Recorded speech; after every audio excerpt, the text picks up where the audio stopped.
On this Money Monday, we begin our 5-part real estate series that will cover everything from preparing to become a homeowner, how to polish up your financials, and getting your property ready for market. We're happy to be joined by Angie Decker, real estate agent for the Decker team of Local Homes and Land in Somerville. Good to see you. Thanks for joining us. Hi, Leyla. Okay, so the journey to home ownership, it can be long, it can be tedious and complicated. What are the first things people should start doing while they're still paying rent?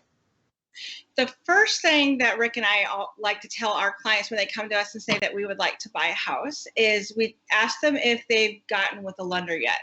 Because to us, that is the first and most important step, is because we don't know how to help someone if we don't know how much home they qualify for.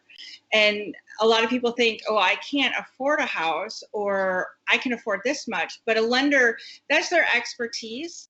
And they'll be able to tell them, this is where you are, and this is what you can do. And so once we get our clients to go to the lender, we can actually go from there. And let's say that someone's not quite ready to buy a home tomorrow or next month or 6 months from now. Let's say it's a whole year away. Is Right. it still a good idea to meet with a lender?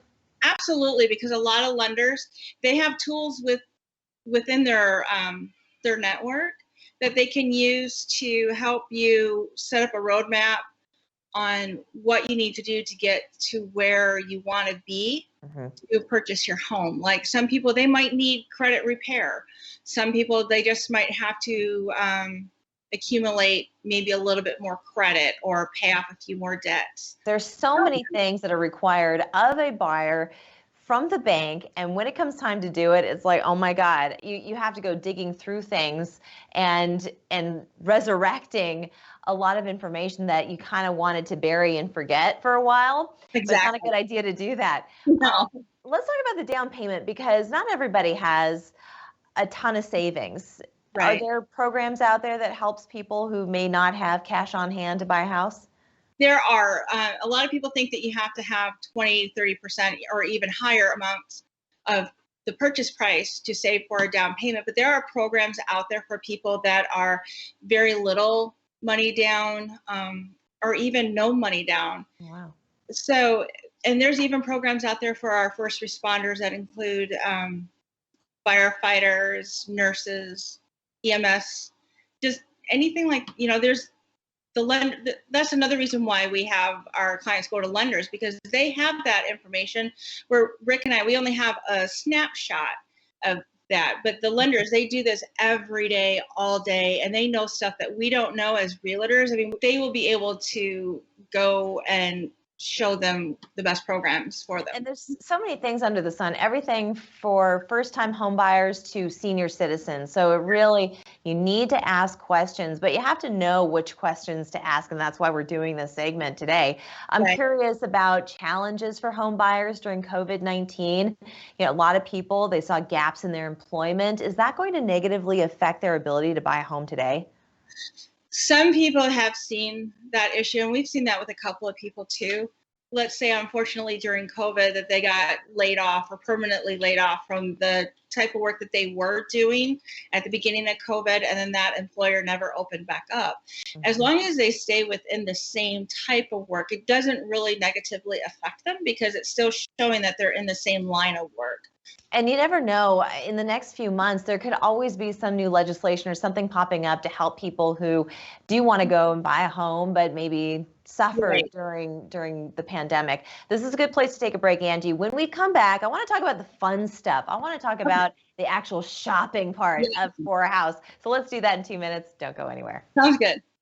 Welcome back. We've been chatting with Angie Decker. She's a real estate agent for the Decker team of Local Homes and Land in Somerville. We've been talking about everything you need to know about real estate. And I want to start talking about the fun stuff, and that's actually shopping for a home. Knowing what you like, knowing what's out there, whether it's today or a year from today, you need to go and look at some open houses, right? Yes. And another thing that Rick and I like to do with our clients is, once they've been with the lender, we have a questionnaire where they can actually sit down and they can answer questions like, how many bedrooms do I want? Do I want a big yard? Do I want a small yard? Do I want to live in this school district or that school district?